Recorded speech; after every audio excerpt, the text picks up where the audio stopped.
Mám radši filmy. Mám radši kočky. Mám radši světlé oči, protože ty moje jsou tmavé.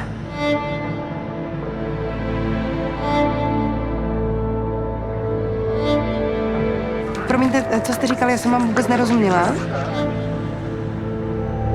Vždy byl zdravý. Nekouřil, nepil, tak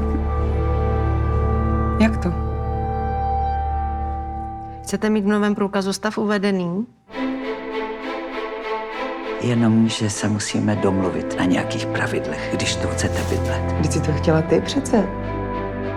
Já balím koupelnu. Tak já začnu balit své věci. Dobře, To je naše sousedka, paní Svobodová. dobrý den. Dobrý. Mám radši Dickense než Dostojevského. Mám radši sebe milující lidi než sebe milující lidstvo. To já jsem jak ty krávy.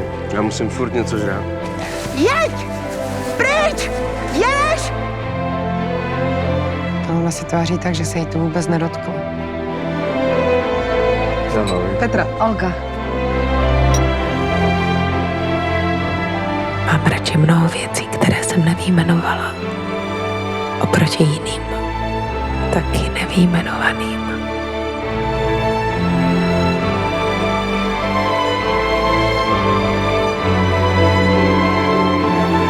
Takový velký chlap a teď se tě vyjde do náruče.